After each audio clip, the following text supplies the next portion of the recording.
The alert came at the worst possible time. Council Administrator Telvan was in the middle of his rest cycle when his communication device began flashing the urgent red pattern that meant something important had happened. He pulled himself up from his sleeping platform and touched the device with one of his 4 manipulator limbs. "This better be worth waking me," he said into the receiver. "Sir, you need to see this immediately," came the voice of his assistant. "The scout vessel Morning Light has found something in the Orion Spur. Something big." Telvan felt his 2 hearts begin to beat faster. The Orion Spur was one of the last unexplored regions of the galaxy. For 50,000 years, automated scout vessels had been mapping every system, every planet, every asteroid. The job was almost complete. What could possibly be left to find that would justify an urgent wake-up call? "Send me the data," Telvan said. The holographic display activated above his communication device. Telvan stared at the information scrolling past his eyes. At first, it seemed routine. A yellow star. 8 planets. Several moons. Nothing unusual. Then he saw the 3rd planet's data, and his breathing stopped. Oxygen-nitrogen atmosphere. Liquid water covering most of the surface. Radio wave emissions. Artificial satellite signatures. Complex chemical pollutants, indicating industrial activity. And most shocking of all, genetic markers that matched the ancient colony worlds. "By the ancestors," Telvan whispered. "They found it. They actually found Earth." Within 2 standard hours, Telvan stood before the full Galactic Council. The chamber was enormous, designed to hold representatives from 800 member species. Today, every seat was filled. News of the discovery had spread through the communication networks like wildfire. Everyone wanted to know if the legends were true. Council Speaker Moravith called the session to order. She was a Velnari, a species known for their patience and wisdom. She had held her position for 300 years, longer than most species lived. Her voice carried the weight of authority. "Administrator Telvan has called this emergency session," Moravith announced. "He claims the scout vessel has found the mythical homeworld of humanity. We will now review the evidence." End quote. Telvan stepped forward and activated the main display. The image of Earth appeared, floating above the council floor. It was a beautiful planet, covered in blue oceans and white clouds. Green and brown continents were visible beneath the atmospheric layer. "This is the planet the ancient records call Earth," Telvan began. "Located in the Orion Spur, exactly where the old maps suggested it would be. Our automated probe has been observing the planet for 3 standard days. What we have discovered is both amazing and disturbing." He brought up the next set of images. Cities glowed on the night side of the planet. Vast agricultural areas covered the continents. Ships moved across the oceans. Aircraft flew through the atmosphere. "The planet is inhabited," Telvan continued, "by humans. Billions of them. They have developed a technological civilization without any contact with the galactic community. They have discovered electricity, built computers, developed chemical rockets, and achieved nuclear fission." A wave of shocked sounds filled the chamber. Representatives turned to each other, speaking rapidly in dozens of different languages. The translation systems worked overtime to keep up with the sudden explosion of conversation. "Impossible," someone shouted from the upper levels. "No species develops that quickly without guidance." "The evidence is clear," Telvan replied. He brought up more data. "We have performed genetic analysis on biological samples collected by the probe's remote systems. The humans of Earth are genetically identical to the populations of 47 established colony worlds.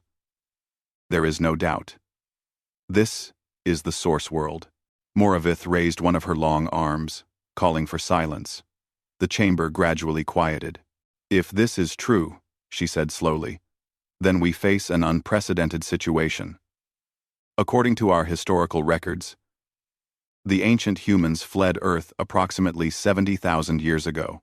They seeded colony worlds throughout this region of the galaxy and then vanished. We assumed they had destroyed themselves or fallen victim to some catastrophe. But now, you tell us they survived on their homeworld? Not only survived, Telvan said. They thrived. They rebuilt. And they did it completely alone, with no memory of their time among the stars. A Kazathi delegate stood up. The Kazathi were a warrior species, large and covered in thick scales. Their voice was deep and intimidating. What weapons do they possess? The Kazathi asked. Are they a threat? Telvan hesitated. They have nuclear weapons. Thousands of them. Enough to destroy all life on their planet several times over. The chamber erupted again. Nuclear weapons were strictly controlled in galactic space. Only a handful of species were permitted to maintain them, and only under the most careful supervision. The idea that an unknown species had developed them independently was terrifying to many of the delegates. They must be contained, someone shouted. Quarantined until they evolve beyond such dangerous technology. That could take thousands of years, another voice argued. We cannot ignore them for that long. What if they develop faster than light travel? A third delegate asked. Moravith called for silence again. This time it took longer for the chamber to settle. We will send a delegation, she announced. A proper first contact mission. We will meet these humans and determine their intentions and capabilities. Only then can we decide how to proceed. Who will lead this mission? The Kazathi delegate asked. Moravith thought for a moment. We will send the Harmonious Endeavor. Captain Zira has more first contact experience than anyone else in the fleet. If anyone can handle this delicate situation, it is her. The vote was called. Despite the controversy, the decision passed overwhelmingly. The galaxy would make first contact with humanity. Captain Zira received her orders 3 hours later. She stood on the bridge of the Harmonious Endeavor, reading through the mission briefing with growing concern. The ship was the finest first contact vessel in the fleet, equipped with the most advanced communication systems and cultural databases. Her crew represented 12 different species, each chosen for their diplomatic skills and ability to work together. This is going to be complicated, her first officer said. He was a Trinali, a species known for their analytical thinking. Humans are unpredictable, according to the historical records. All species are unpredictable when you first meet them, Zira replied. She was a Velnari, like Speaker Moravith, though much younger. She had conducted first contact with 43 species during her career. Each one had been unique. Each one had taught her something new, but this was different. This was not a newly evolved species taking their first steps toward civilization. This was an ancient species that had once traveled the stars, lost everything, and rebuilt from nothing. What would they be like after 70,000 years of isolation? Set course for Earth, Zira ordered. Maximum speed. And broadcast our intentions on all frequencies. I want them to know we are coming in peace. The journey took 6 standard days. During that time, Zira and her crew studied everything they could find about ancient humanity. The records were incomplete, pieced together from archaeological sites on dozens of worlds. They painted a picture of a species that was creative, aggressive, curious, and surprisingly emotional. One record described how ancient humans had formed strong bonds with other species, treating them as family, even when there was no genetic connection. Another told of human merchants who would travel for months to deliver a single package to a friend. There were stories of human warriors who refused to retreat even when victory was impossible, and human scientists who would dedicate their entire lives to solving a single problem. They sound exhausting, the communications officer said after reading through the files. They sound interesting, Zira corrected. Remember, these are our colleagues' ancestors. The colony worlds were founded by these people. Treat this mission with the respect it deserves. As they approached Earth's solar system, the sensors began picking up more detailed information. The planet was even more developed than the initial probe had suggested. Thousands of satellites orbited the world. Space stations circled in various orbital paths. There were even signs of activity on Earth's moon, though no permanent settlements. They have been busy, the tactical officer observed. Then something unexpected happened. A proximity alarm sounded. The Harmonious Endeavor's defensive systems activated automatically. Report, Zeta ordered. We have been scanned by an automated defense system, the tactical officer said. It is tracking our approach vector. A defense system? Zeta felt a chill run through her body. They have weapons in orbit? Zeta? Apparently. And they are quite sophisticated. The scanning beam used technology I have not seen before. Before Zeta could respond, a new signal came through the communication system. It was audio only, transmitted in what the computer identified as English, one of Earth's major languages. Unidentified vessel, this is Earth Orbital Defense Network.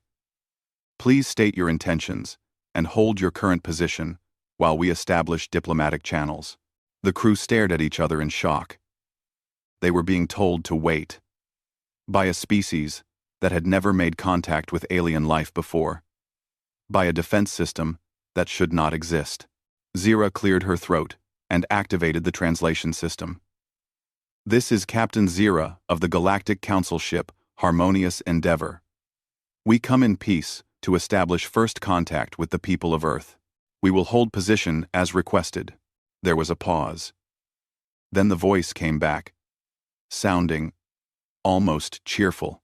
Acknowledged, Harmonious Endeavor. Please stand by. We are waking up some people who are going to be very excited to talk to you. This might take a few minutes. Can we offer you anything while you wait? Do you need any assistance with your ship systems? Zeta looked at her crew. They all seemed as confused as she felt. In all her years of first contact, no species had ever asked if she needed anything before they even met. No assistance is necessary, Zeta replied. We will wait. Great. Someone will be with you shortly. Welcome to Earth's neighborhood. The communication cut off. Zeta sat down in her command chair, feeling slightly dizzy. What just happened? The first officer asked. I have no idea, Zeta admitted. While they waited, more and more human ships appeared on the sensors. Small craft, probably meant for local orbital work, larger vessels that might be cargo carriers. Everything moved with purpose and coordination, following traffic patterns that suggested a well-organized space infrastructure. How long have they been spacefaring? Someone asked. The computer provided the answer. Based on historical radio transmissions, humans achieved their first successful orbital flight approximately 100 years ago. 100 years? Zeta repeated. And they have built all of this in 100 years?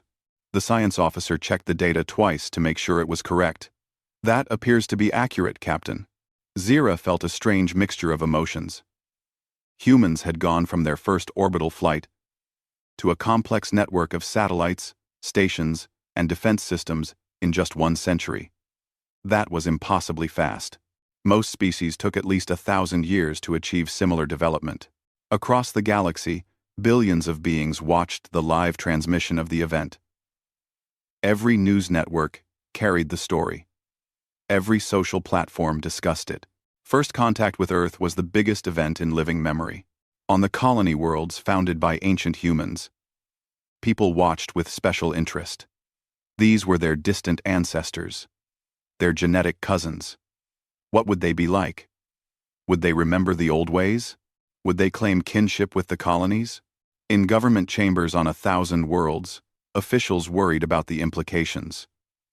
If Earth was the legitimate homeworld of 47 colony populations, did that give them special legal status? Could they make territorial claims? Would the old treaties still apply? But most people just felt excited. After 50,000 years of searching, the source of one of the galaxy's greatest mysteries had been found. The humans of Earth had survived, thrived, and built something remarkable. Now everyone would finally get to meet them. On the bridge of the Harmonious Endeavor, Captain Zeta waited. She had no idea what to expect when the humans finally responded. She had no way of knowing that nothing in her extensive first contact training had prepared her for what was about to happen. The humans were about to introduce themselves to the galaxy, and the galaxy would never be the same. The wait lasted exactly 47 minutes. Captain Zira spent that time reviewing first contact protocols and trying to calm her nervous crew. Every few minutes, someone would report another human vessel moving into position around them. Not threatening positions, just observing. It was like being watched by curious children. Finally, the communication system activated again. This time, a video feed accompanied the audio. A human face appeared on the screen. It was a female. Zira thought. Based on the ancient records, she had dark skin and short black hair. Her face showed the kind of expression the database identified as a smile. Captain Zira, hello. My name is Ambassador Chen Wei. I apologize for the delay. Your arrival was a bit unexpected, and we needed to coordinate with multiple governments. I hope you understand. Zira noticed something odd. The human was speaking English, but she seemed to understand that the harmonious endeavor had translation systems. She spoke slowly and clearly, pausing between sentences to allow for processing time. Ambassador Chen, thank you for responding, Zira said. We understand that our arrival must be shocking. We come with peaceful intentions to establish diplomatic relations with your people. Well, you have certainly made our year interesting, Chen replied, her smile growing wider. We have been hoping for this day for a long time. We always suspected we were not alone in the universe. But having you show up in our orbit is still quite amazing. Would you like to come aboard our station? We have prepared a reception area that should accommodate your crew's needs. A reception? Zira was confused. You have prepared facilities for us already? Zero. We have been monitoring your approach for the past 2 days, Chen explained. We used that time to set up a proper meeting space. We were not sure what environmental conditions you might need, so we created several different chambers with adjustable atmospheres, gravity, and temperature. We also prepared food and refreshments, though we admit we have no idea what you eat. We just made as many options as possible and figured you could tell us what works. Zira glanced at her first officer. He looked as surprised as she felt. In her experience, newly contacted species were either terrified or aggressive when first encountering aliens. None had ever prepared a reception with multiple environmental chambers and food options. That is very thoughtful, Zira said carefully. We accept your invitation. Please transmit docking coordinates. Transmitting now. And Captain, please let us know if you need anything at all. We want to make sure you are comfortable. The coordinates arrived, directing them to a large space station in high orbit. As the harmonious endeavor approached, Zira got a better look at the structure. It was not a military installation or a government facility. According to the identification beacon, it belonged to something called Stellar Horizons Corporation. A corporation, the first officer said. Private individuals own this station? Apparently, Zira replied. The concept was strange. In most civilized societies, space infrastructure was controlled by governments or collective organizations.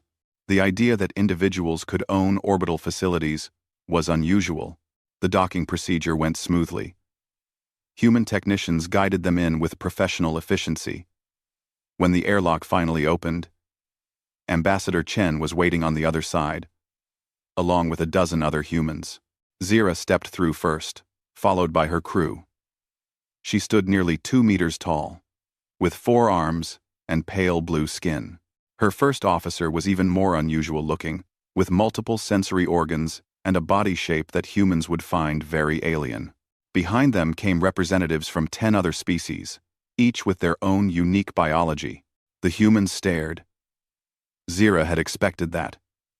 But what she had not expected was the look of pure excitement on their faces. Several of them were smiling so widely, it looked almost painful. One young male human was actually bouncing slightly on his feet.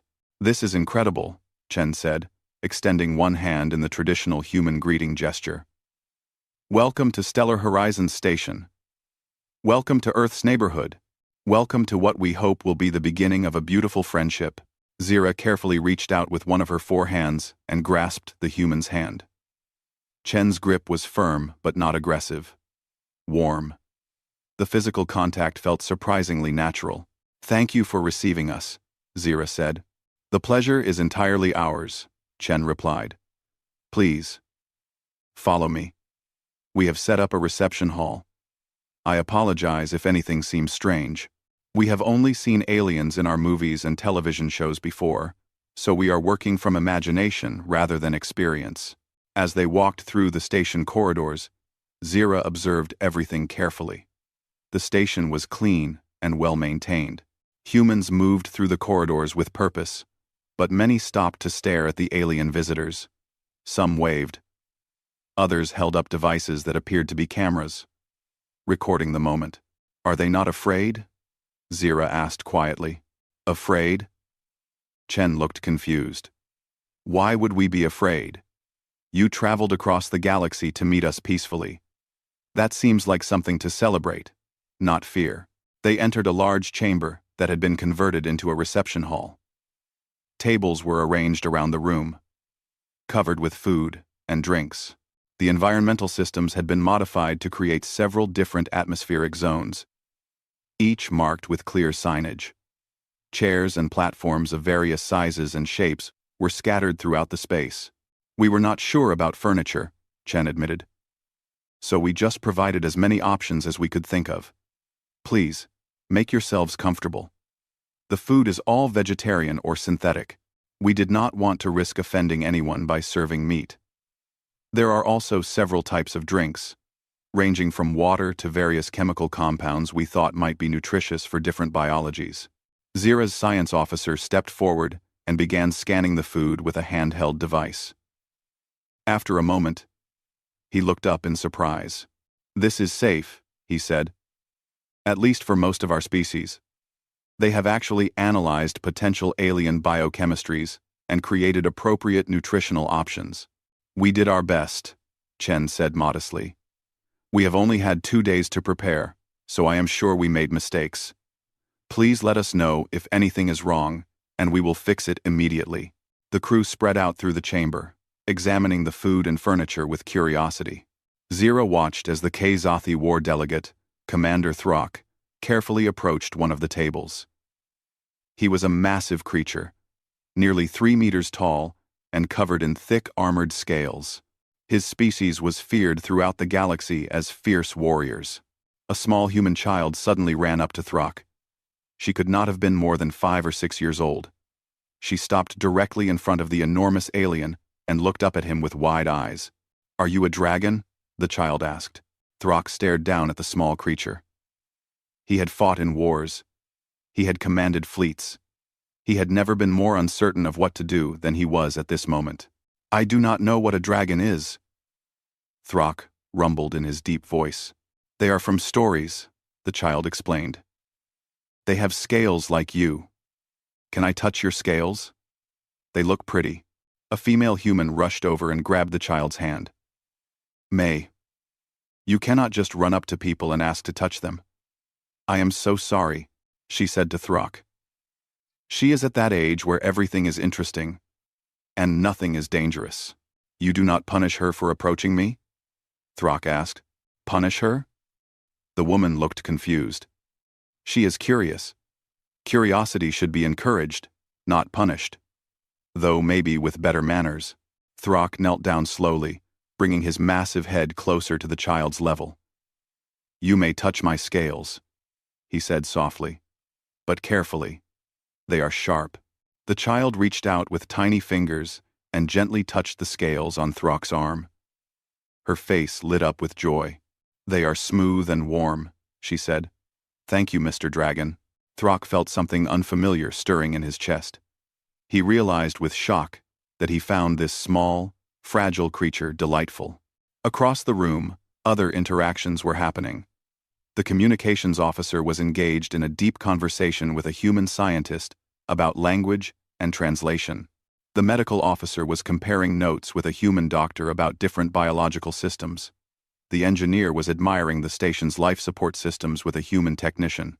Ambassador Chen approached Zira with 2 glasses in her hands. I thought you might like to try this, Chen said, offering one of the glasses. It is a drink we call tea. Very mild. Our analysis suggested it should be safe for your biology. But please scan it first, if you prefer. Zira took the glass and carefully tasted the liquid. It was warm, and had a subtle flavor that was actually quite pleasant. This is good, Zira said. I am glad, Chen replied. She took a sip of her own tea.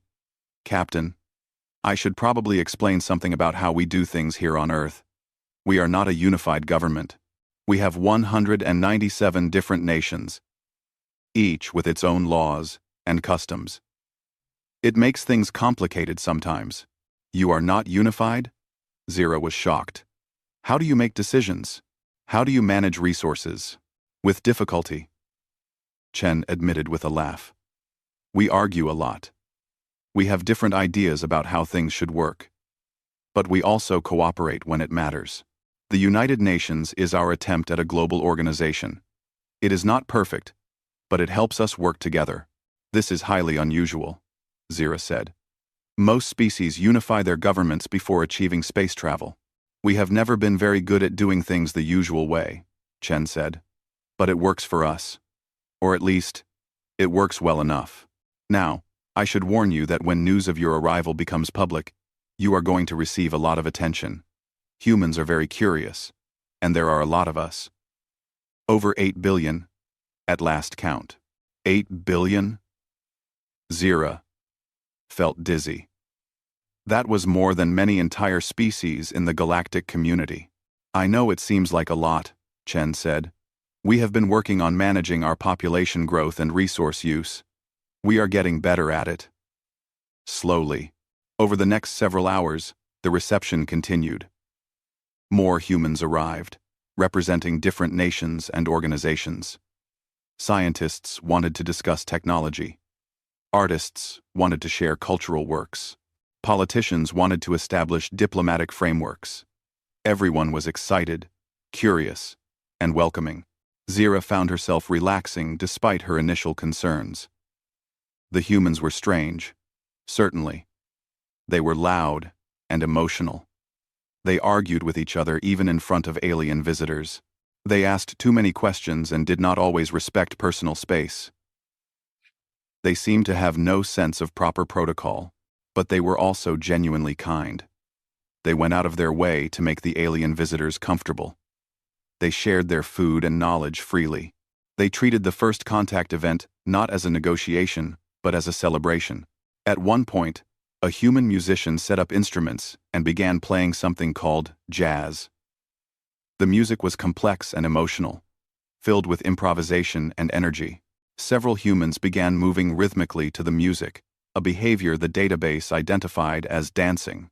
You dance at diplomatic events? Zira asked Chen. We dance at most events, Chen replied. Music and movement are important to us.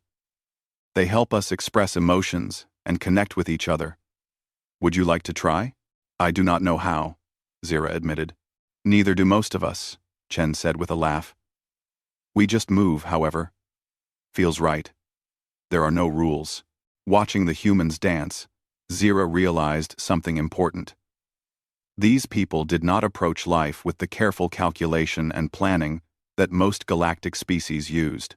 They were spontaneous, creative, and willing to try things without knowing the outcome.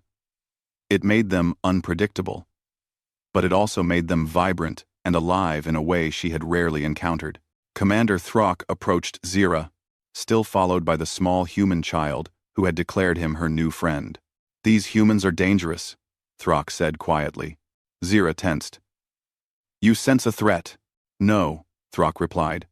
They are dangerous because they make you care about them. I have been a warrior for 300 years. I have never worried about anyone outside my own species. But if something threatened this child, I would protect her. They do this to you somehow. They make you part of their circle without you even realizing it. Zira looked around the room at the humans laughing, talking, sharing food and ideas with aliens they had just met. She understood what Throck meant. There was something about humanity that broke down barriers and created connections. Perhaps that is what happened before, Zira said slowly. Perhaps that is why the ancient humans had friends throughout the galaxy. Not because they conquered or intimidated, but because they made others care. Well doancy. When the Clanton. Well see. A dangerous ability, Throck repeated. But he was gently showing the child how to draw patterns on his scales with her finger. His fearsome face arranged in what might have been a smile.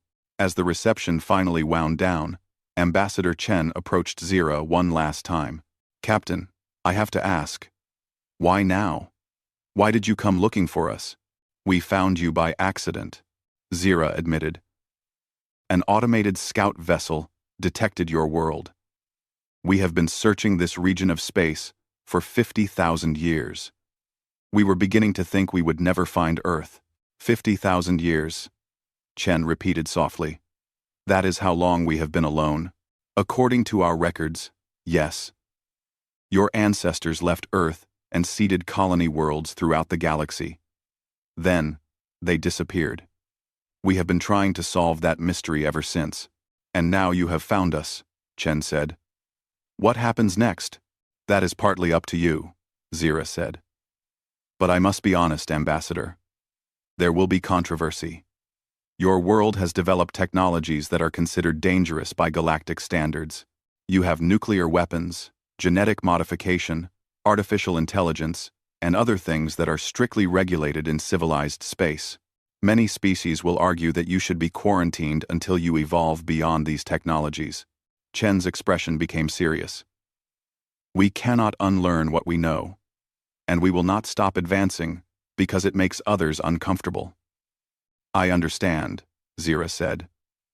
But you should also understand that Earth is not just any world. If you are the source world for the colony populations, you may have legal claims to territories spanning a quarter of the galaxy. That will make many people very nervous. We are not interested in claiming other people's worlds, Chen said firmly. Those colonies have been independent for thousands of years. They are their own civilizations now. But we would like to meet them. Our cousins in the stars. Our family. Zira felt that strange warmth again. The humans saw the galaxy not as a place to conquer or exploit, but as a place to find family. I will make sure the Council knows that, Zira promised. And Ambassador, thank you. This has been the most unusual first contact of my career, but also the most pleasant. Thank you for coming to visit, Chen replied. And Captain, please tell the galaxy something for us. Tell them that Earth is ready to share, ready to learn, ready to be part of something bigger. As the harmonious Endeavor undocked from the station and began transmitting its report back to the Galactic Council, billions of beings throughout the galaxy processed what they had witnessed. The humans had welcomed the aliens like old friends. They had shared freely, asked for nothing in return, and expressed only joy at making contact. It was not what anyone had expected, but it was exactly what the galaxy needed. The Galactic Council chamber was in chaos. Representatives from 800 member species shouted, argued, and demanded to be heard. Speaker Moravith had given up trying to maintain order.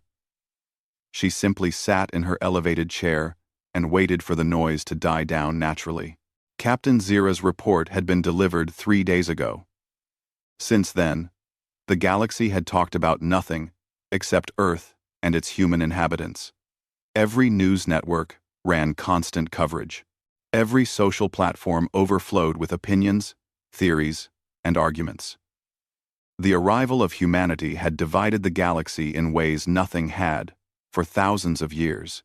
Finally, the chamber grew quiet enough for Moravith to speak.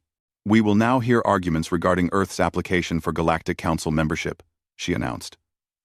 Representative Kulan, of the Preservation faction, will speak first. A tall, thin alien rose from his seat. The Kulani were an old species, conservative and cautious. They had been members of the Council for nearly 10,000 years. Thank you, Speaker, Kulan said. His voice was cold and precise. I will be brief. Earth cannot be granted Council membership. The reasons are obvious to anyone who has reviewed the evidence. He activated a holographic display. Images of nuclear explosions filled the air above the chamber floor. The humans possess weapons capable of destroying all life on their planet, Kulan continued. They have tested these weapons hundreds of times. They currently maintain stockpiles that could end their civilization within hours. By Council law, no species maintaining active weapons of mass destruction may join our organization. Quote, Number 1. Murmurs of agreement rippled through the chamber. Many species had lived through wars in their past. They understood the danger of nuclear weapons. The galaxy had banned their use 15,000 years ago, after the Kelnar species nearly destroyed themselves in atomic fire. Furthermore, Kulan said, bringing up new images, humans engage in genetic modification of their own species. They create artificial intelligences without proper safeguards. They pollute their atmosphere with industrial waste. They maintain separate nation-states that compete for resources rather than cooperating. They display aggression, territorial behavior, and emotional instability. They are, by every measure we use, not ready for membership. They are also our ancestors, a new voice called out. Representative Mira of the Proxima colony stood up. She was human, or at least descended from humans. Her people had been settled on Proxima Centauri b for 40,000 years. They had evolved differently in that time, adapted to their new world. But the genetic connection to Earth was undeniable. May I speak, Speaker? Mira asked. Moravith nodded. You may. At R. Mira stepped forward, facing the chamber. My people have waited 40,000 years to find our homeworld. Now it has been found. And some of you want to deny it membership because it does not meet your standards. But let me ask you something.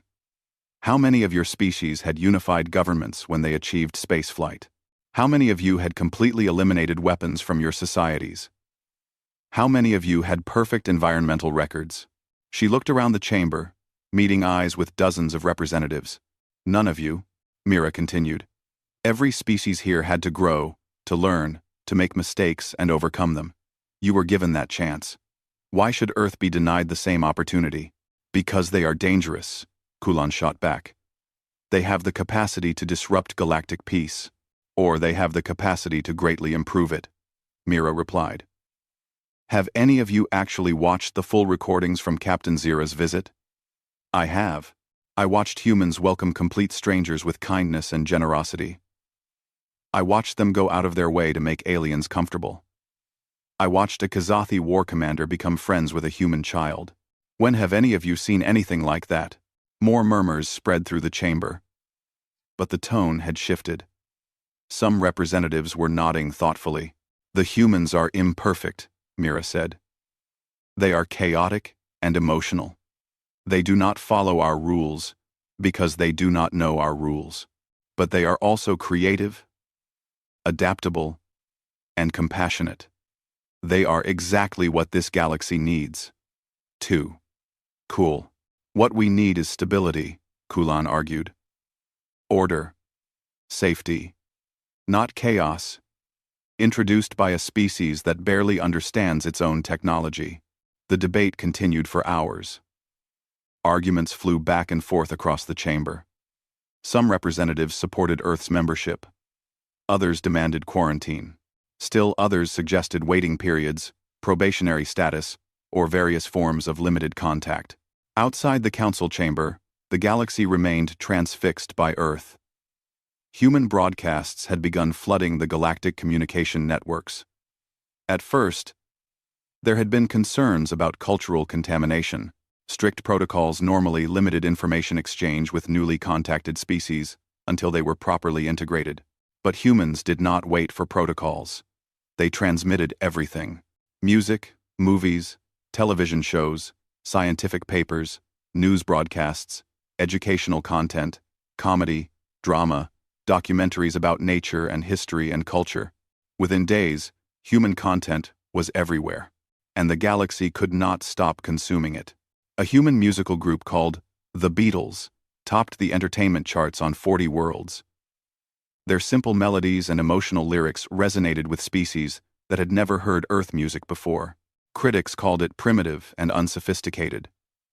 But billions of beings downloaded their songs anyway. Human movies became instant sensations. Stories about heroes and villains, love and loss, adventure and discovery. Aliens watched human actors express emotions with their faces and bodies. A form of communication that most species had lost or never developed.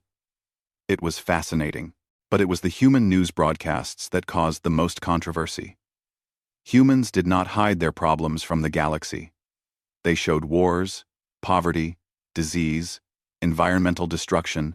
They broadcast their failures alongside their successes. They argued with each other in public, showing disagreements and conflicts without shame. It is undignified, Kulan told anyone who would listen. They expose their weaknesses for all to see. They have no concept of proper image management, but others found it refreshing. Most galactic species carefully curated their public images, showing only their best achievements. Humans showed everything, good and bad.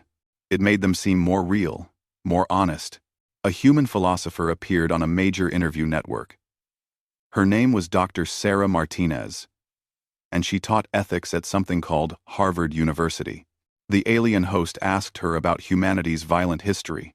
"We are not proud of our wars," Dr. Martinez said calmly. "But we do not hide from them either. Every species has darkness in its past. The question is not whether you have made mistakes, but whether you learn from them and try to be better. But you still maintain weapons," the host pressed. "You still have conflicts." "Mayor." "Yes, Doctor," Martinez admitted. "We are not perfect. We probably never will be perfect. But we keep trying. Every generation works to be a little bit better than the last. That is all any species can do." The interview was downloaded 17 billion times in the first day. Dr. Martinez's words were quoted on social platforms across the galaxy. Some dismissed her arguments as naive. Others found them inspiring. The human internet became accessible to the galaxy. It was a chaotic mess of information, misinformation, arguments, jokes, cat videos, and passionate discussions about everything imaginable. Most galactic networks were carefully organized and moderated. The human internet was wild and uncontrolled. "It is like looking into their collective mind," one researcher observed. "And their minds are very, very strange." Alien psychologists had field days analyzing human behavior.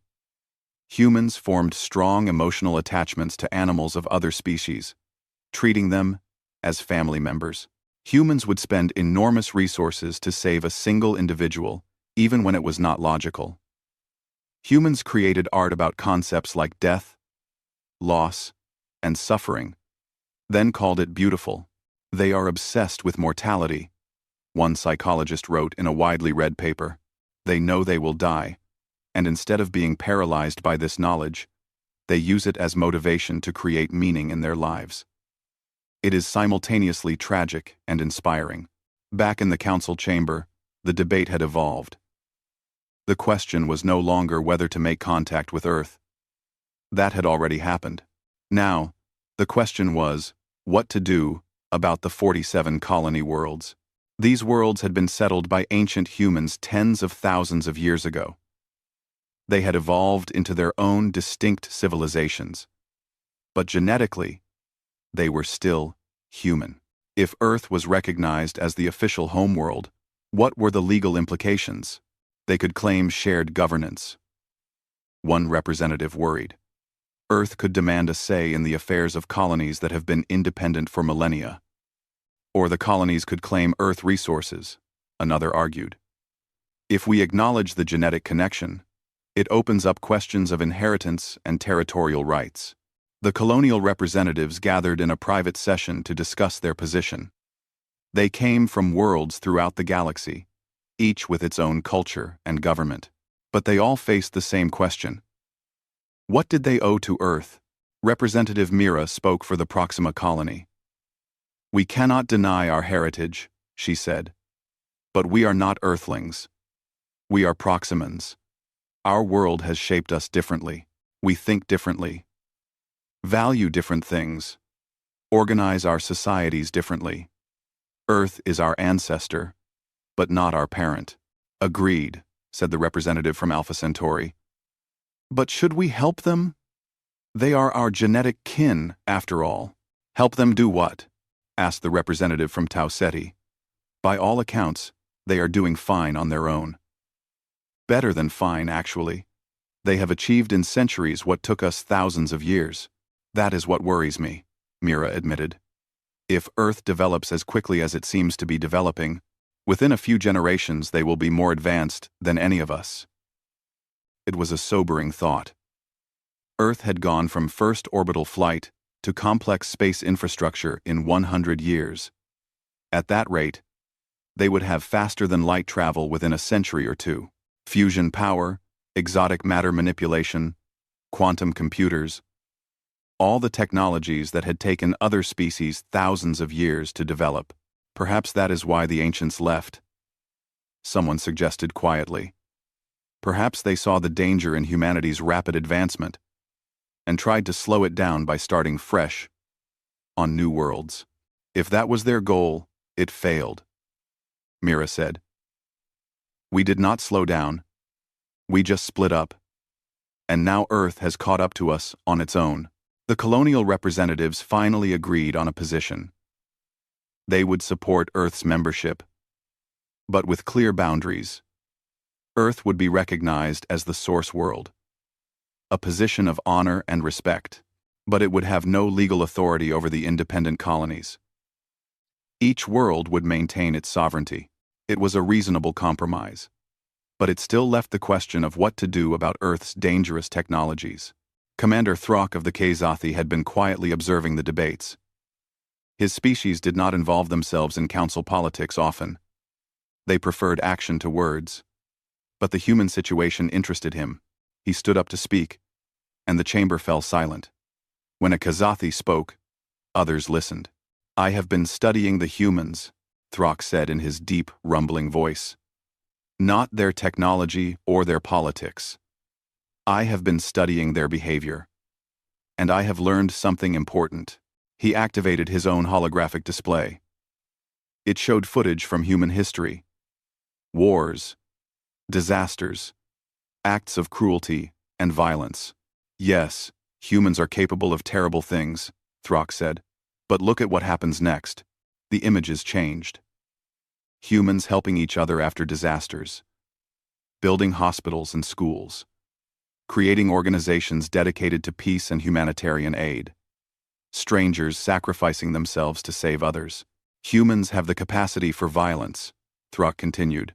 "But they also have something many species lack. They have the ability to choose not to use that violence.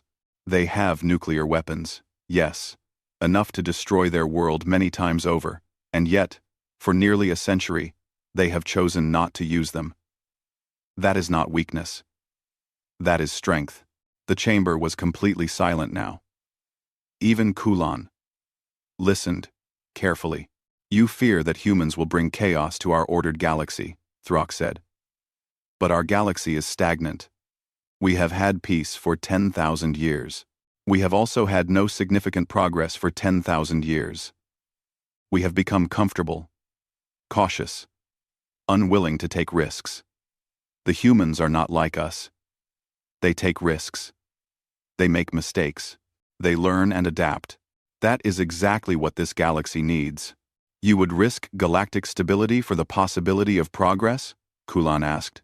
"I would risk stagnation for the certainty of growth," Throck replied. "Besides, we cannot stop them. Whether we grant them membership or not, Earth will continue to develop. They will eventually figure out faster-than-light travel on their own.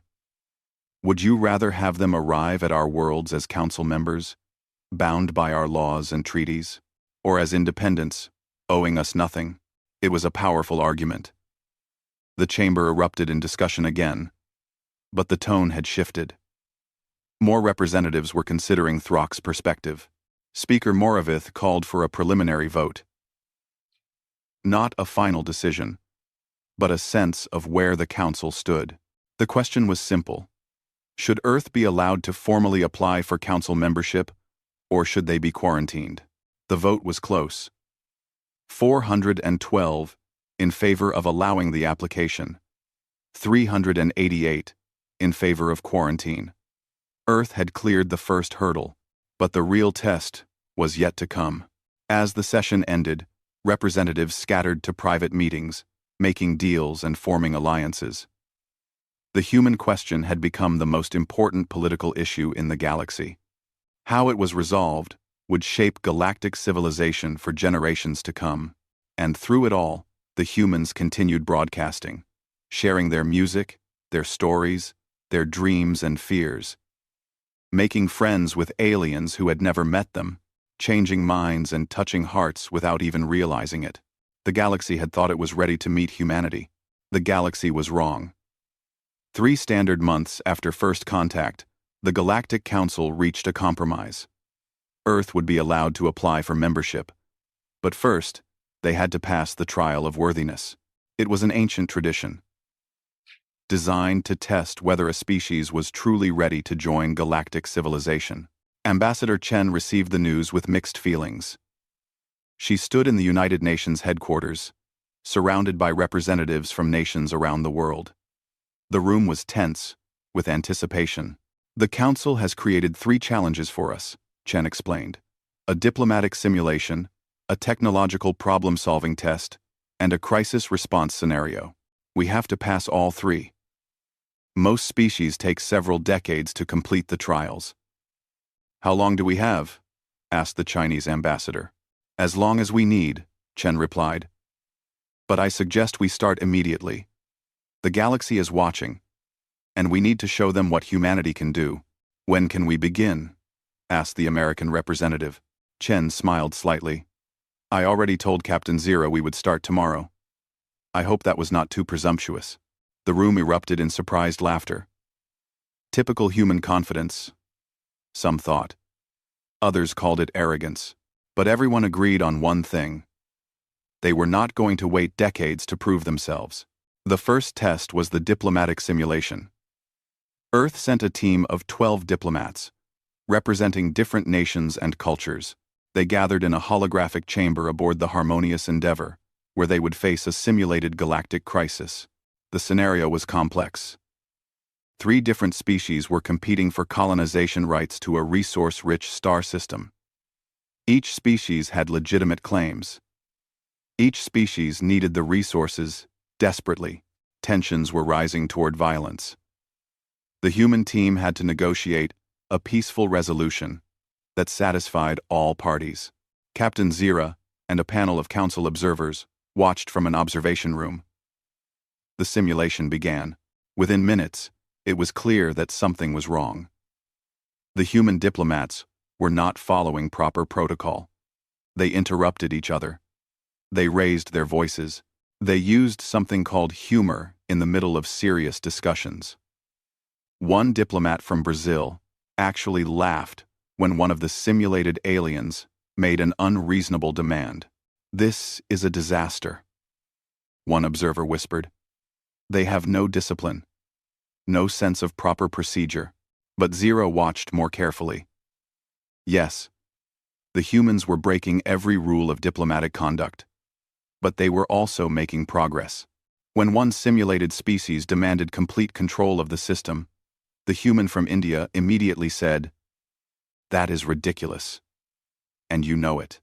Let us talk about what you actually need, instead of what you are demanding." The direct approach shocked the simulation. Most species spent days building up to such statements, using careful language to avoid offense. The human just said it plainly. "We need the mineral resources," the simulated alien finally admitted. "Okay, so take the rocky planets," the human from Kenya suggested. "Let Species B have the gas giants for their atmospheric harvesting. Species C can have the asteroid belt for their manufacturing facilities. Everyone gets what they need. Nobody owns the whole system. See." End quote. That violates the principle of sovereign territory. Another simulated alien protested. So change the principle, the American diplomat said with a shrug. Make this a shared system with agreements about resource usage. Instead of ownership. We do it all the time on Earth. It is not perfect, but it works. The simulation ran for 6 hours. The human team never stopped arguing with each other. The diplomat from Russia disagreed vehemently with the diplomat from Japan about negotiation strategy. The diplomat from Nigeria got into a heated debate with the diplomat from France about resource distribution, but somehow, through all the chaos and noise, they reached an agreement. All 3 simulated species accepted a proposal for shared system governance. The result was unusual, broke several traditional protocols, and probably would never have emerged from a conventional diplomatic process. The observers reviewed the results in stunned silence. They failed, obviously, one observer said. They violated dozens of diplomatic protocols. They showed no respect for proper procedure, but they achieved the goal, Zira pointed out. They created a peaceful resolution that satisfied all parties. Is that not the point of diplomacy? Diplomacy is about process as much as results, the observer argued. Without proper protocol, we have chaos, or we have creativity, Zira suggested.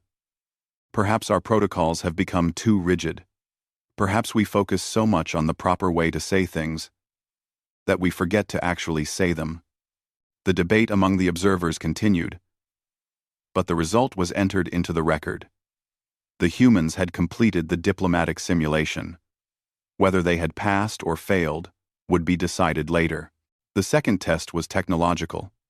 The human team was given an ancient device from a long-dead civilization. Their task was to reverse engineer its function using only theoretical principles. No instructions, no guides, just the device itself and whatever tools they brought. Earth sent a team of 20 scientists and engineers.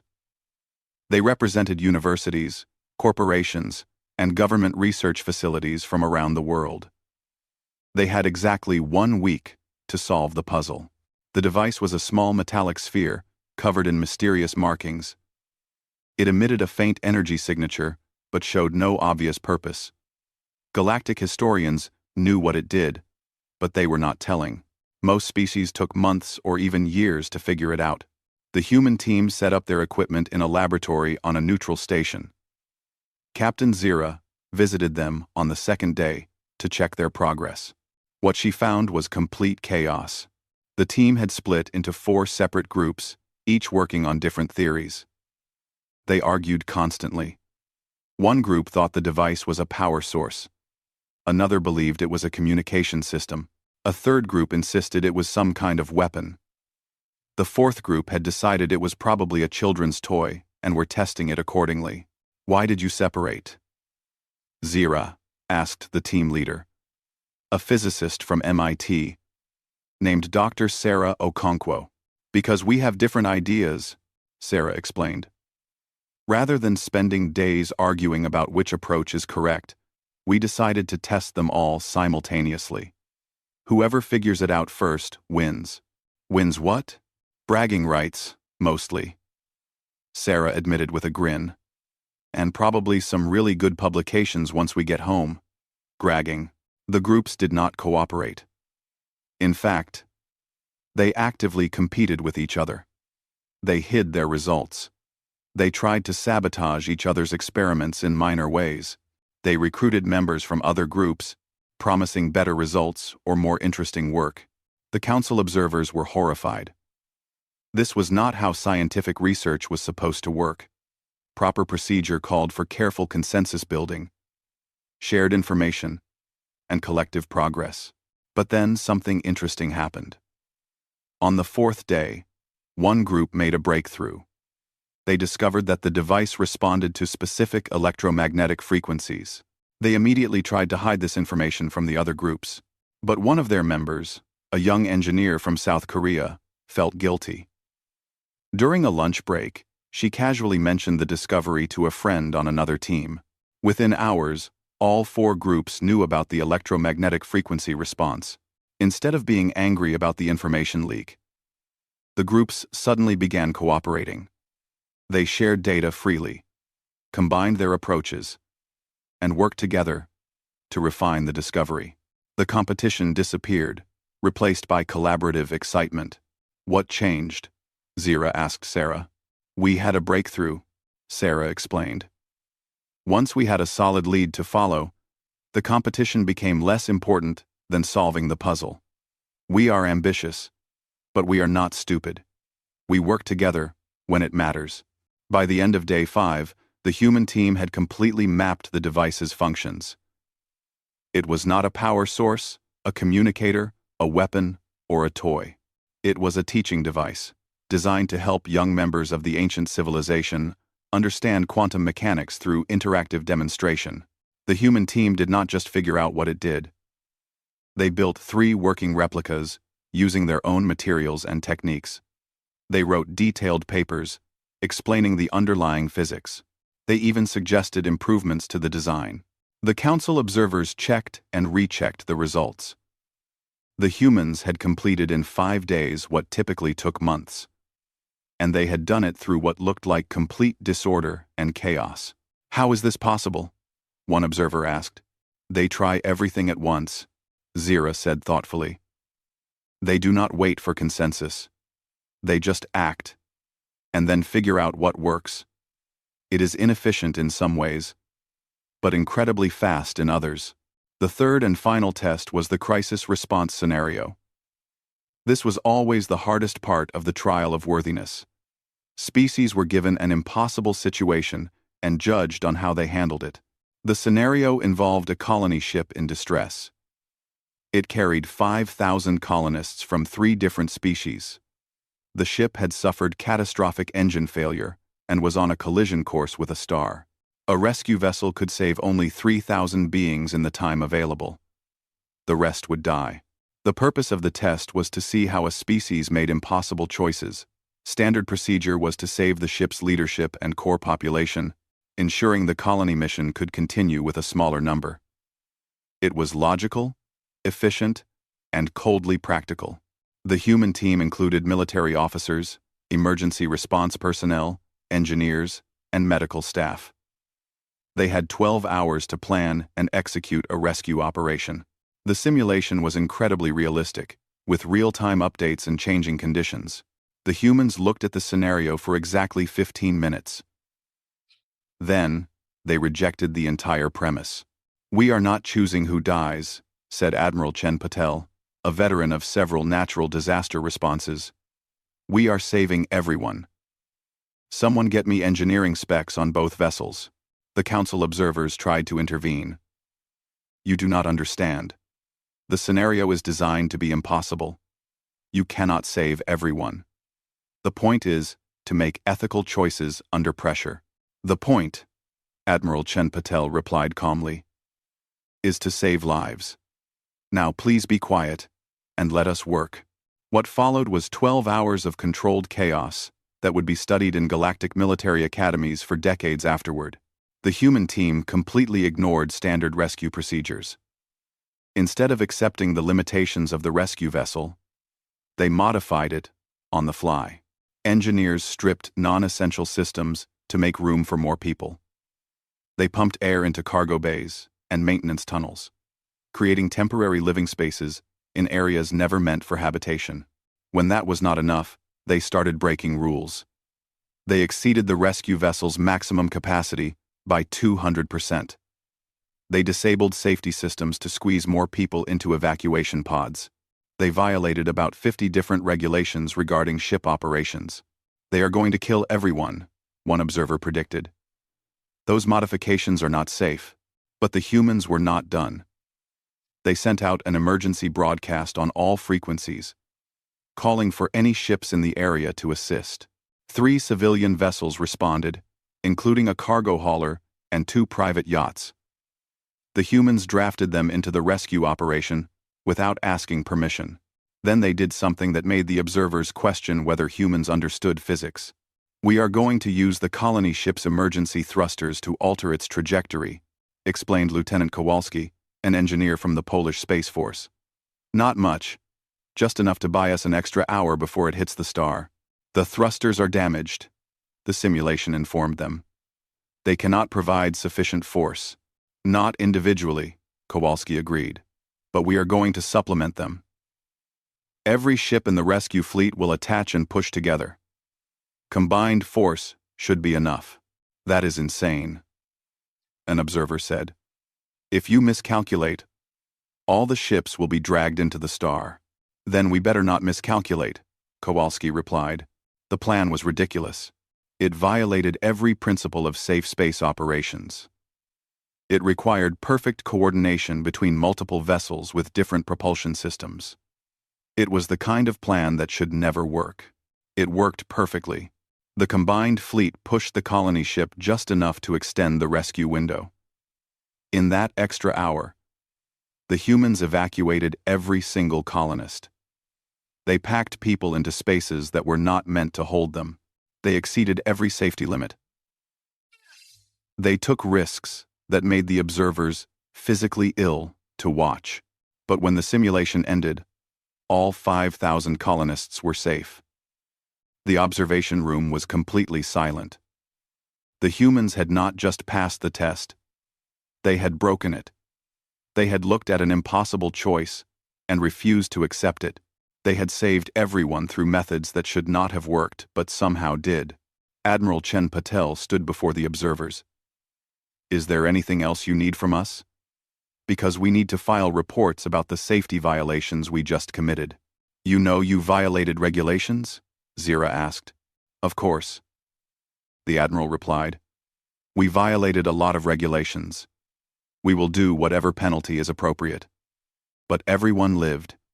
That is what matters. One of the observers, a species known for strict adherence to law and order, finally spoke. You saved everyone. You broke countless rules, risked multiple vessels, and endangered the entire rescue operation. But you saved everyone. I do not know whether to commend you or arrest you. Why not both? The Admiral suggested with a slight smile. Humans are good at holding two opposing ideas at the same time. Captain Zira compiled the results and sent them to the Galactic Council. Earth had completed all 3 trials. The methods were unorthodox. The execution was chaotic. The humans had broken rules, ignored protocols, and done things that should have been impossible. But they had succeeded. In every test, they had achieved the goal, even when the goal seemed impossible. The Council would now have to decide what that meant. Across the galaxy, beings watched the recordings of the trials. They saw humans argue and compete, then suddenly cooperate. They saw humans reject impossible choices and find alternative solutions. They saw humans break rules not from disrespect, but from a fundamental belief that rules should serve people, not the other way around. Some found it inspiring. Others found it terrifying. But everyone agreed on one thing. Humanity was like nothing the galaxy had ever seen before. The Galactic Council chamber had never been so full. Representatives from all 800 member species were present. The viewing galleries were packed with observers. Outside, on 1,000 worlds, billions of beings watched live broadcasts of the proceedings. The question of Earth's membership had become the most important vote in galactic history. Speaker Moravith called the session to order. Her voice was calm, but Captain Zira, watching from the guest section, could see the tension in her posture. This vote would define Moravith's legacy as speaker. We gather to vote on Earth's application for Galactic Council membership, Moravith announced. The human delegation has completed the trial of worthiness. The results have been reviewed by all member species. We will now hear final arguments before the vote. Representative Kulan stood first, as everyone had expected. The leader of the preservation faction had fought against Earth's membership from the beginning. His arguments had not changed. The humans have completed the trials, Kulan acknowledged. But completing them is not the same as passing them. In the diplomatic simulation, they violated every protocol we hold dear. In the technological test, they worked through chaos rather than cooperation. In the crisis response, They endangered multiple vessels and broke countless safety regulations. Yes, they achieved results. But at what cost? He paused, looking around the chamber. If we accept humanity into the council, we are saying that results matter more than methods. We are saying that rules can be broken if the outcome is positive. We are opening the door to chaos and disorder. Is that the kind of galaxy we want? There were murmurs of agreement from the conservative factions. Kulan had touched on real fears. The galaxy had enjoyed 10,000 years of peace and stability. Change was frightening. But then Commander Throck stood up. The massive Kazathi warrior had become an unlikely advocate for humanity. His presence commanded attention. All Kazathi? Representative Kulan asks if we want a galaxy of chaos and disorder, Throck rumbled. I ask instead, do we want a galaxy of growth and life? Because that is what we are really choosing today. He activated a holographic display. It showed data from the past 50 years of galactic civilization. Economic growth, technological advancement, cultural exchange, scientific discoveries, all the metrics were essentially flat. The galaxy was stable, but it was also stagnant. We have peace, Throck said, but we have forgotten how to dream. We have safety, but we have lost our courage. We calculate everything, risk nothing, and wonder why nothing changes. He changed the display to show humanity's progress over the past century. Technology, population, space infrastructure, scientific knowledge, all expanding at rates that seemed impossible. The humans completed in days what takes us years, Throck continued. Not because they are smarter than us, but because they are willing to try and fail. They argue, compete, take risks, make mistakes, and learn. They are alive in a way that we have forgotten how to be. That is exactly what makes them dangerous. Kulan protested. They do not think before they act. They do not consider consequences. They saved 5,000 lives in the crisis simulation, Throck shot back. We consider that an impossible scenario. A teaching tool about making hard choices. The humans looked at it and said, no, we are saving everyone. And they did. When was the last time anyone in this chamber refused to accept the impossible? The chamber was silent. Throck's question hung in the air, challenging every representative present. Representative Mira of the Proxima colony stood next. As a descendant of ancient humans, her voice carried special weight in this debate. I have thought deeply about what Earth's membership would mean, Mira said. My people left Earth 40,000 years ago. We have built our own civilization, our own culture, our own way of life. We are not Earthlings anymore. But we are still human, in the deepest sense of that word. She looked toward the gallery where the Earth delegation sat. Ambassador Chen met her eyes and nodded. The humans of Earth are our cousins, Mira continued. They share our strengths and our flaws. They are stubborn, emotional, chaotic, and brilliant. They make terrible decisions and amazing discoveries. Sometimes, simultaneously. They are, in other words, exactly like us. Exactly like all of you, if you are honest with yourselves. Every species in this chamber has a violent past, Mira said. Every species has made terrible mistakes. Every species has struggled with the temptation to use power unwisely. But you grew past it. You evolved. You learned. Why do you assume humans cannot do the same? Because they still have nuclear weapons, Kulan said. Yes, Mira agreed. And they hate that about themselves. Have you watched their broadcasts? Have you seen their art, their literature, their philosophy? Humans are obsessed with becoming better than they are. They write stories about the darkness in their nature and heroes who overcome it. They create art about their capacity for violence and their choice to show mercy instead. They are constantly struggling to be better than their worst impulses. She paused, letting her words sink in. That struggle is what makes them worthy. Not perfection, not the absence of flaws, but the constant effort to overcome those flaws, despite knowing they will never fully succeed. That is the most human thing about them. And that is why they belong here. The arguments continued for hours. Representatives spoke for and against. Data was presented. Evidence was analyzed. Old fears and new hopes were voiced in 1,000 different ways. Then Dr. Sarah Martinez was invited to speak. She was not a diplomat or a government official. She was just a philosophy professor from Earth. But her interview months ago had resonated across the galaxy, and the council had granted her permission to address them. Sarah stood in the center of the chamber, a small human surrounded by hundreds of alien beings. She looked terrified and determined in equal measure. "I am not going to argue about our qualifications," Sarah said. "I am not going to defend our technology or our achievements. I want to talk about what we can offer you. Also," she took a deep breath, "you have peace. You have stability. You have systems that work. But from what I have seen, you also have loneliness. You have isolation. You have species that exist side by side but rarely truly connect. We watched the recordings of Captain Zira's first visit," Sarah continued. "We saw how surprised your crew was when we offered them food and comfort. We saw how shocked they were when a child approached a fearsome warrior and asked to be friends. Those things are normal for us. We do not consider hospitality a burden. We consider it a joy." She looked around the chamber, meeting as many eyes as she could.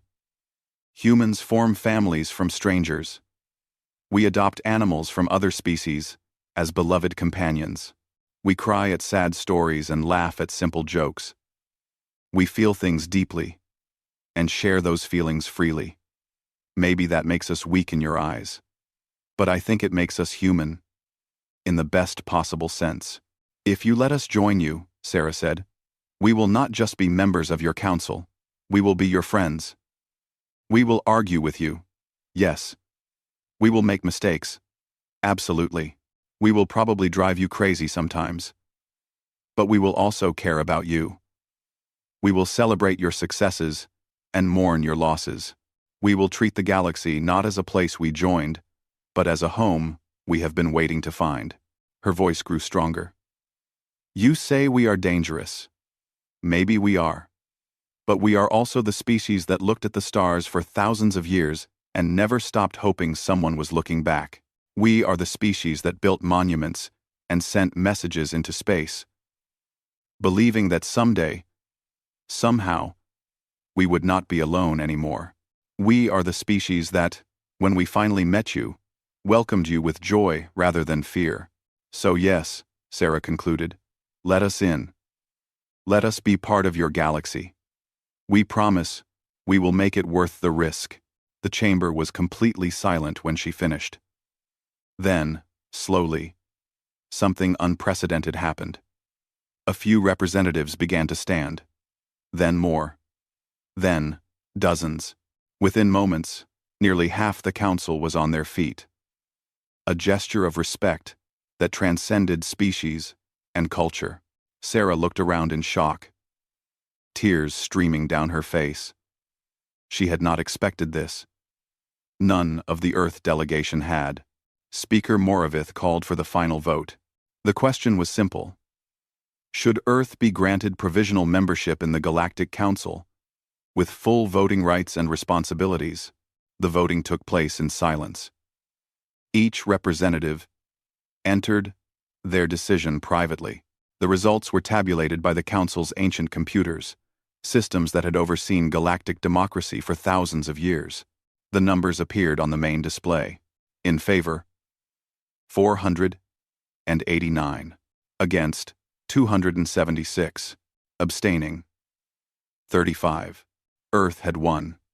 Not unanimously, but decisively. More than enough to grant membership. The chamber erupted. Some species cheered. Others sat in stunned silence. A few walked out in protest. But the decision was final. Earth was now a member of the Galactic Council. Ambassador Chen stood with tears in her eyes. Around her, the Earth delegation embraced, laughed, and cried together. They had done it. Humanity had found its place among the stars. But the real changes came afterward. Within weeks, Earth began formal diplomatic relations with hundreds of worlds. Human engineers started collaborating with alien scientists on projects that combined their different approaches to technology. The results were remarkable. A human engineer from Japan worked with a Trinali physicist to develop a new type of energy storage that was more efficient than anything either species had created alone. Human doctors partnered with alien medical specialists. The combination of human creativity and alien precision led to breakthrough treatments for diseases that had plagued multiple species for generations. A human surgeon from India developed a new technique based on alien biology that ended up working better on humans than traditional methods. Human artists collaborated with alien creators. A human musician from Brazil composed a symphony that combined Earth instruments with alien sound generation, creating music that could be appreciated by beings with completely different auditory systems. It became the most popular composition in galactic history. But the most important changes were cultural. Humans approached galactic society the way they approached everything, with enthusiasm, curiosity, and a total disregard for established boundaries. A human teacher from Kenya started an exchange program that brought human children to alien worlds and alien children to Earth. At first, many species were skeptical, but the children became friends immediately, ignoring the differences that made adults nervous. Within a generation, there were millions of these friendships spanning the galaxy. Human restaurants opened on alien worlds, serving Earth food to curious beings who had never tasted anything like it. Alien restaurants opened on Earth, introducing humans to thousands of new flavors and experiences. Food became a common language, a way to share culture without needing words. Human sports became popular across the galaxy. Soccer was particularly successful. Simple enough for almost any species to play, but complex enough to remain interesting.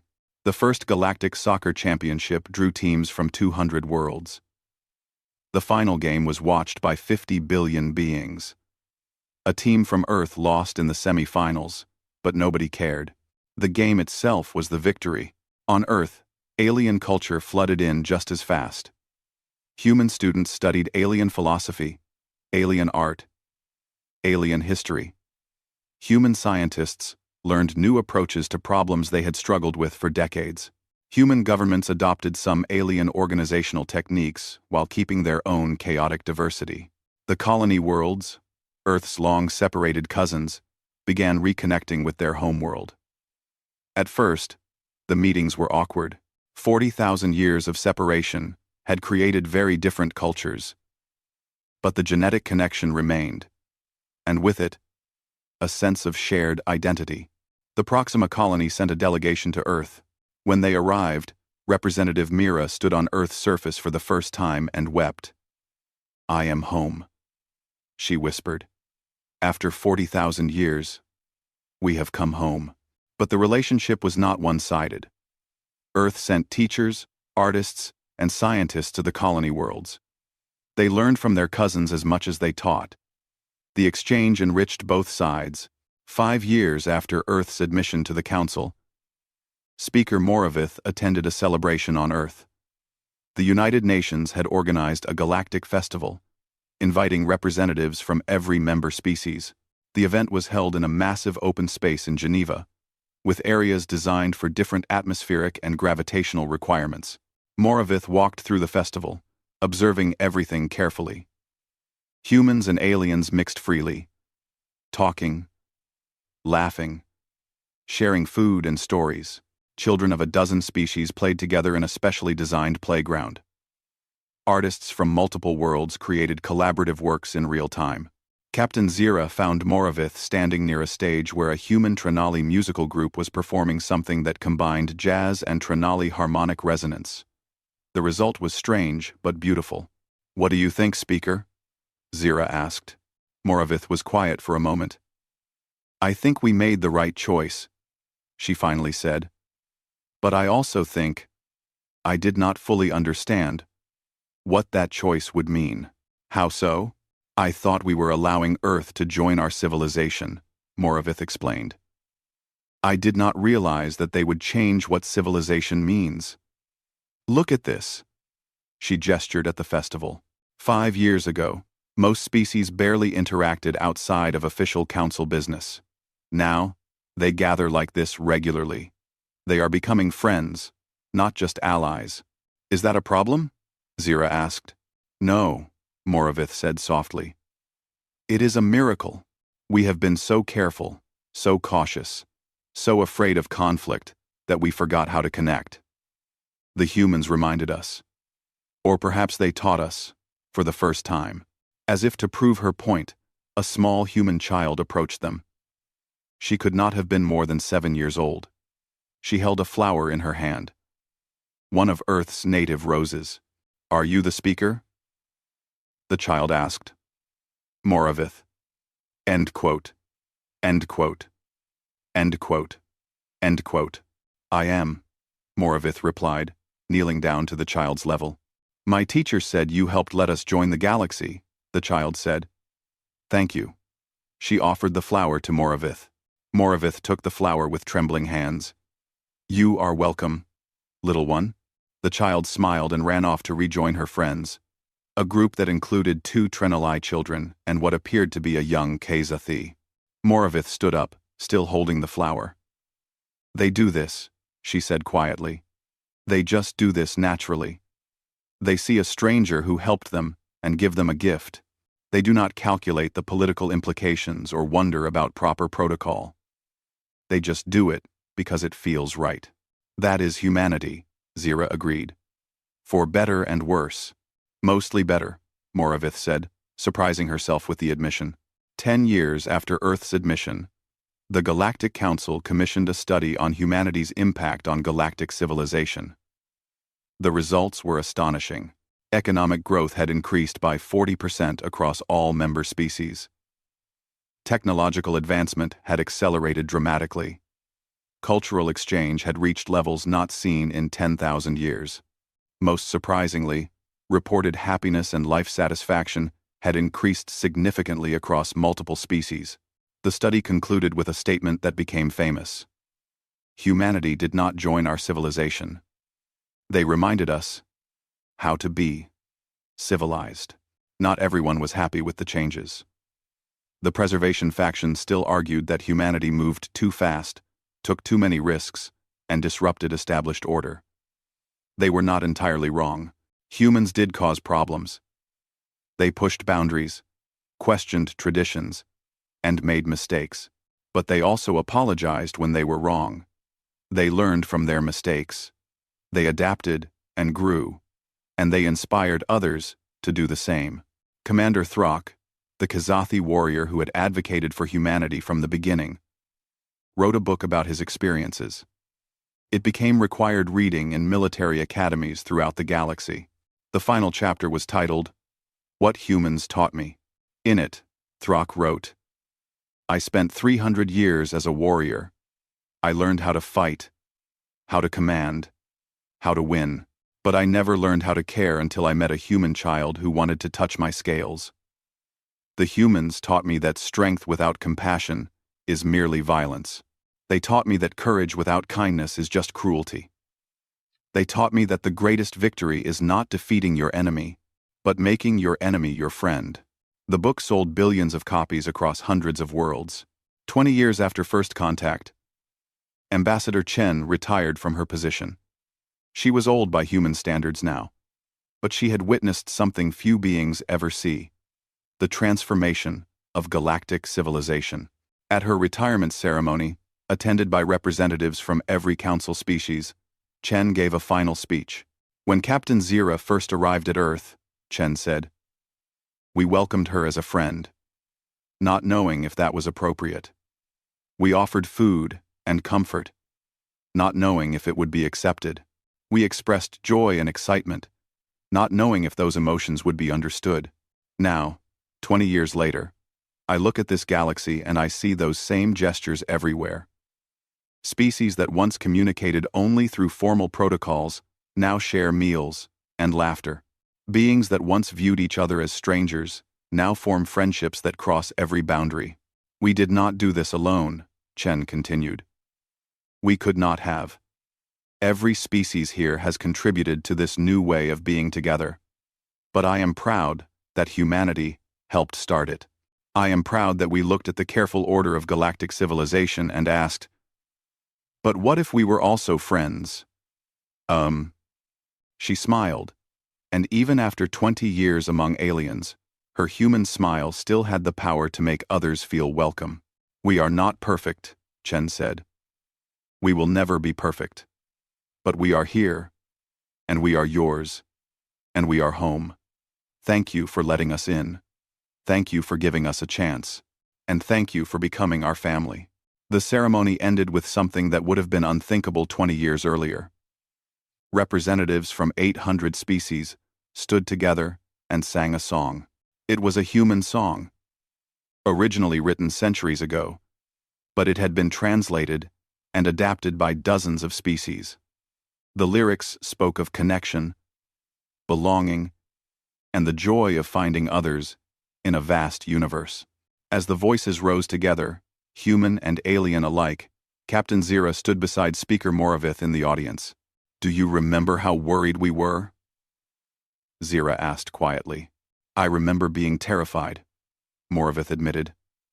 I thought humanity would destroy everything we had built. And instead, Moravith looked at the representatives singing together. Species that had barely acknowledged each other before now harmonizing as friends. Instead, she said, they showed us what we should have been building all along. Across the galaxy, on Earth and 1,000 other worlds, beings watched the ceremony.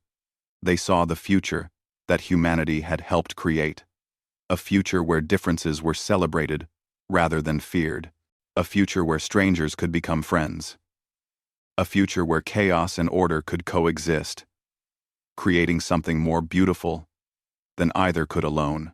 And they were astonished, not because humans had joined them, but because humans had transformed them into something better than they had been before. The galaxy had found Earth after 50,000 years of searching, but in the end, Earth had found the galaxy's heart.